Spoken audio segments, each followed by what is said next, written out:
Depuis quelques jours, il y a un site, Rencontre Ado, qui fait particulièrement parler de lui.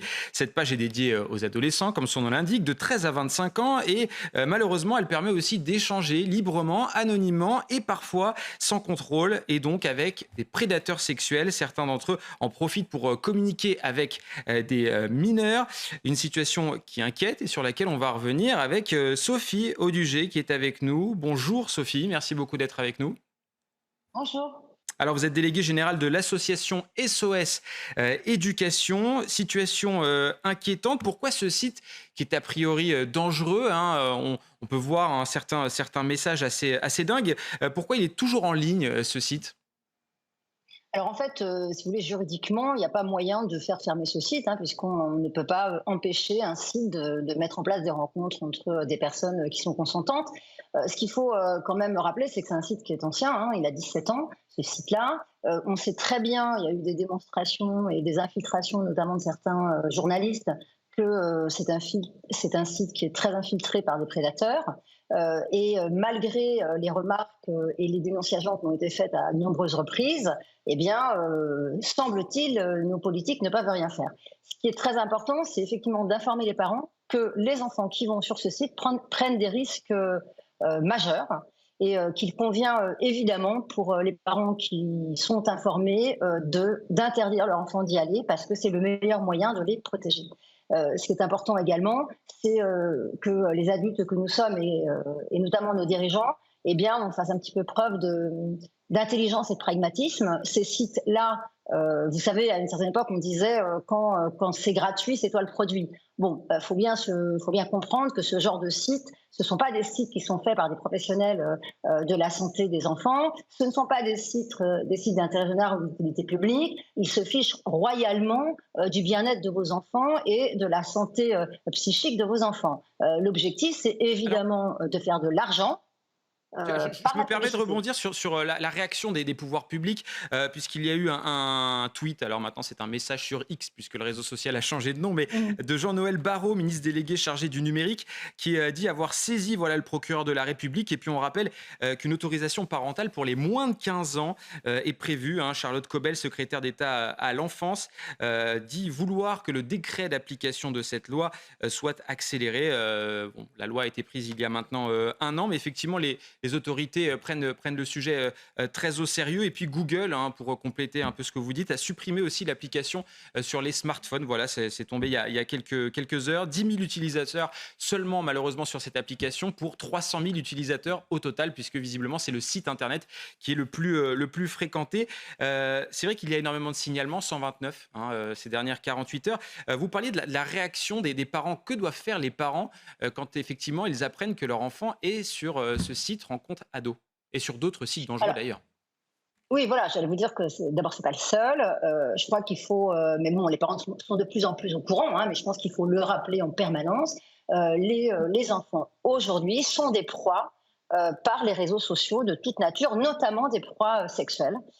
Et il est très important pour les parents de vérifier sur quel site circulent leurs enfants et avec qui leurs enfants peuvent être en contact, si vous voulez, sur des gens qu'ils ne connaissent pas. Il faut quand même que tout le monde ait bien conscience que le meilleur, le plus beau conseil, le plus beau souhait qu'on peut donner à nos enfants, c'est qu'ils fassent des rencontres dans la vraie vie avec des vraies personnes.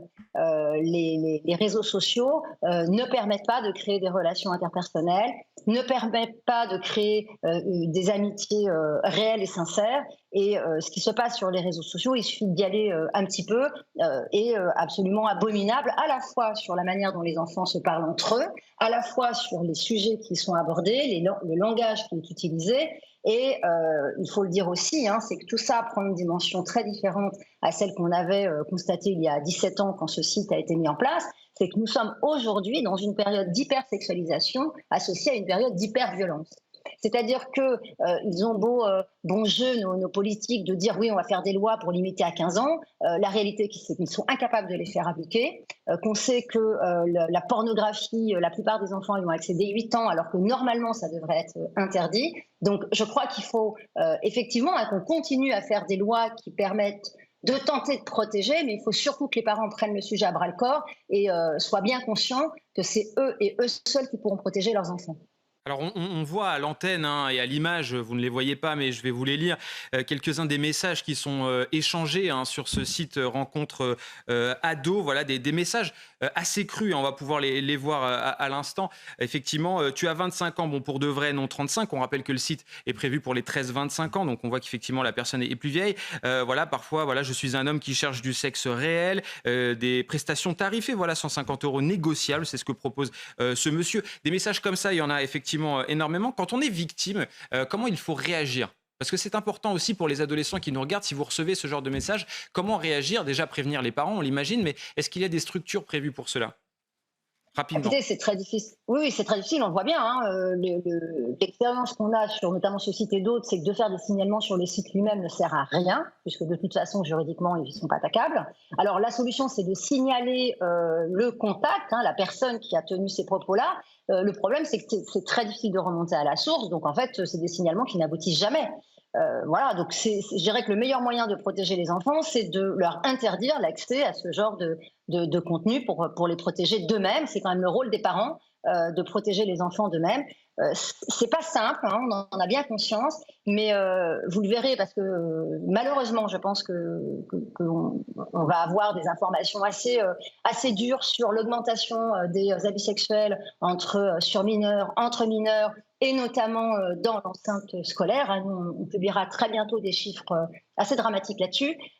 Il y a aujourd'hui énormément de professionnels de la santé qui sont très inquiets, puisque oui, de nombreux jeunes vont sur ce genre de réseau. Il y a des jeunes qui effectivement utilisent ce moyen pour gagner de l'argent. Hein. C'est une forme de prostitution Merci numérique Sophie Audugé, qui se développe.